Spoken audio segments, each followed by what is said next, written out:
The script: The American Dream, a Requiem or Renaissance. A. Phase 1, The Hook, The Ghost of 1950. A. Imagine a grainy, black and white film. A man in a crisp suit pulls a polished sedan into a paved driveway. A woman greets him at the door of a suburban home, a home they own outright. They have 2 kids, a dog, and a refrigerator full of food. This man works a single job at a local factory. He didn't go to college, yet he has a pension, health care, and enough left over for a lakeside vacation every July. That was the original recipe American Dream. It was the promise that if you worked hard and played by the rules, your life would be better than your parents', and your children's lives would be better than yours. But if you look out the window in 2026, that film feels like science fiction. Today, we see a different montage: graduates buried under 6-figure debt, families spending 50% of their income on rent,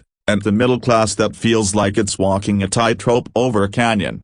So, we have to ask the uncomfortable question: is the American Dream dead, or has it just become a luxury brand most of us can no longer afford? Phase 2, The Story of 2 Americans. To understand the data, we have to look at the people. Let's follow 2 fictional, yet statistically accurate, characters: Arthur, 1960, and Alex, 2026. Arthur's path. In 1960, Arthur finishes high school. He gets a job at a manufacturing plant. His wage is modest, but the math works. The median home price is about $11,900. Arthur's annual salary is around $5,000. His home costs roughly 2.4 times his annual income. He retires at 65 with a gold watch and a guaranteed check every month until he dies. Alex's path. Now look at Alex in 2026. Alex did everything right. They went to college, earned a degree, and landed a corporate job. Alex makes $70,000 a year, a statistically a good salary, but the median home price has soared toward $450,000. Now, that home costs 6.5 times their annual income. Toss in $40,000 in student loans, $500 a month for health insurance, and the soaring cost of groceries. Arthur's dream was a ladder. Alex's dream feels like a treadmill. No matter how fast Alex runs, the distance to the finish line stays the same. Phase 3, The Data, The Why Behind the Death. If we pull back from Arthur and Alex, the statistics paint a sobering picture.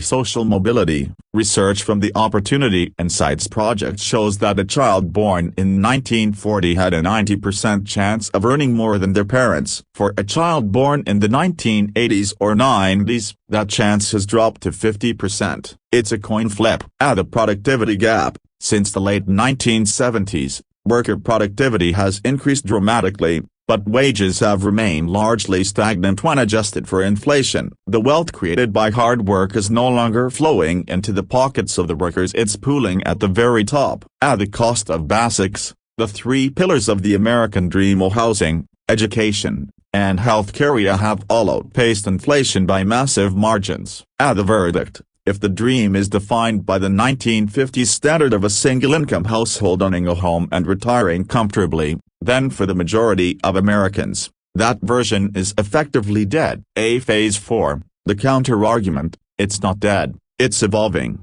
But wait, before we bury the dream, we have to look at the other side of the coin. If you speak to an immigrant who moved to the U.S. 5 years ago, they might laugh at the idea that the dream is dead. To them, the American Dream isn't about a white picket fence, it's about agency. The digital frontier. In 1960, Arthur was stuck in his town's local economy. In 2026, a kid in a rural village can start a YouTube channel, a Shopify store, or a coding freelance business and reach a global market. The access to information. We have the sum of human knowledge in our pockets. The dream has shifted from industrial stability to entrepreneurial opportunity. Quality of life. While housing is expensive, our stuff is cheaper and better. Arthur's TV was a box with 3 channels. Alex has a supercomputer and endless entertainment. Perhaps the dream isn't dead, it's just become hyper-competitive. In the 50s, the dream was a participation trophy for the middle class. Today, It's a grand prize that requires high-level skills, financial literacy, and, frankly, a bit of luck. Phase 5. The systemic heartbreak. However, we can't ignore the Gilded Age problem. We are currently seeing the greatest wealth inequality in American history. When the top 1% owns more wealth than the entire middle class, the dream starts to look more like a lotto ticket. When people say the dream is dead, they are usually mourning the loss of security. There is a psychological toll to living in a hustle culture where you are one medical emergency away from bankruptcy. The American dream used to be a warm blanket, now it feels like a high-stakes poker game. Phase 6. Conclusion. The new definition. So, what is the final answer? The American dream is like a 250-year-old house. The foundation is still theory, the idea of liberty and the pursuit of happiness, but the roof is leaking, the wiring is shot, and the mortgage is underwater. If we define the dream as inevitable progress, it's dead. If we define the dream as the possibility of transformation, it's on life support, but it's still breathing. To save it, we might need to stop looking backward at 1950 and start looking forward. We need to ask, what does a dream look like in an AI-driven, globalized world? It might mean decoupling healthcare from employment, fixing the housing supply, or reimagining education. The dream was never a gift, it was a project, and projects require work. Phase 7. The ultra-Arthur's world is gone. Alex's world is difficult, but the story isn't over. The American dream survives as long as people believe that their effort matters. But belief requires evidence, and right now,